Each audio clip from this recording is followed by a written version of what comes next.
build can one-shot anyone. We are a teammate. Hello. Bye-bye. Ahoy, sailor poggies.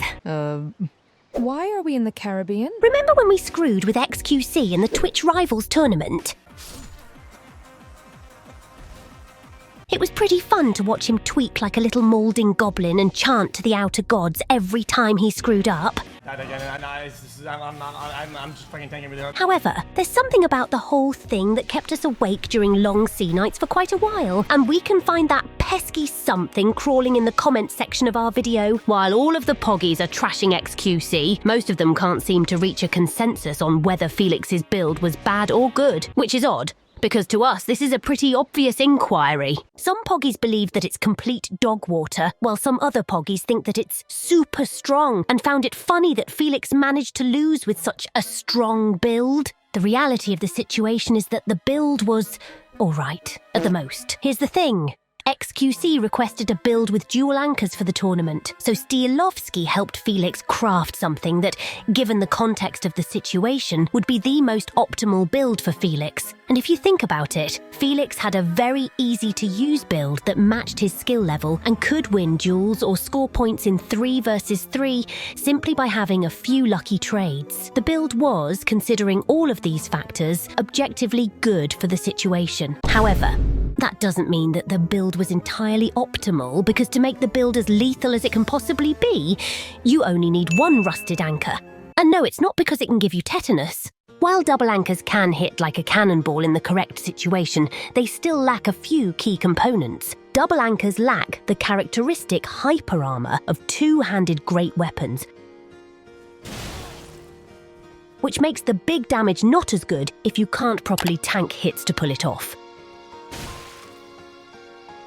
Not only that, but you're limiting yourself to a foul moveset, incapable of trading or landing a clean hit on most slippery blackguards. Can you just stop speaking in pirate? The two-handed moveset is not only better, but it also synergizes pretty well with strength builds and the almighty two-handed sword talisman, which in combination with the right build can completely outshine dual anchors like this.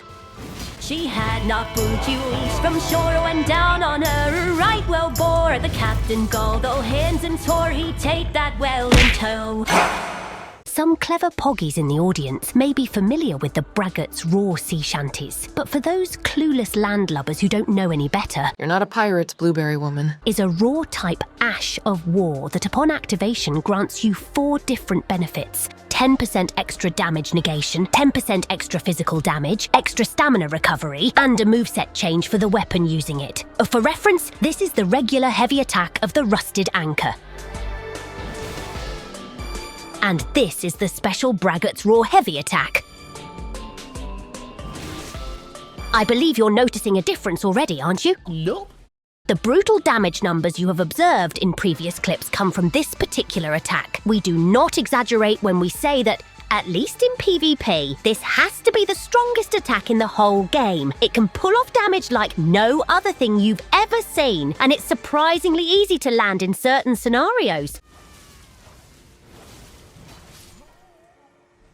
Nice old choose palm loser. But why does it deal so much damage exactly? First of all, my little scallywags, we got to take a look at piercing damage. Did you just use the word scallywags? Unlike the other great axes in the game, the Rusted Anchor deals pierce damage. Yes, the Rusted Anchor is considered a great axe. Pierce damage has the special capability of dealing bonus counter damage. This happens when you deal damage to an enemy with a piercing weapon while they're performing an attack of their own. Counterattacks will increase your damage by a fair amount, and it's exclusive to pierce damage. Furthermore, physical damage counterattacks can be greatly enhanced by having the Spear Talisman equipped. When you compare the difference in damage from a regular attack to a counterattack, it becomes obvious why this is a massive advantage. This right here is my favorite thing, ever. In the history of forever. You know what's a massive disadvantage, though? Being broke and not being able to buy Elden Ring and try this build by yourself. Well, worry not, little Poggy, because Instant Gaming has got your back. As a website with over 10 million satisfied customers, Instant Gaming spits on the overinflated prices assigned by the man and offers great leniency to those economically challenged poggies who really want their fourth anime armpits video game. You can rest easy knowing that all of the amazing discounts in games, game cards, and subscriptions you can shop for in Instant Gaming are safely backed up by great Trustpilot reviews, alongside night and day customer support. And of course, it doesn't matter if you built an altar for Gabe Newell or Bill Gates, nor what console has replaced your dad's photo in the family picture book. Instant Gaming will always have you covered. But wait!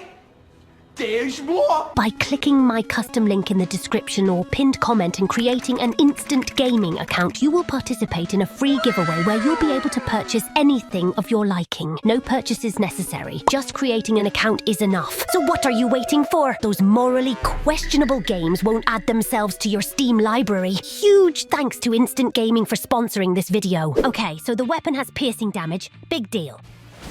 Many other weapons do too, and they don't receive the same praise. So what makes this one special? Wow, glad you asked. Aside from being nastier than scurvy or having more damage than the Knight Rider glaive, another amazing strength weapon with great scaling and moveset, the Rusted Anchor benefits from having the best Braggart's raw heavy attack. It comes out way faster than other attacks. It has insane hyper armor.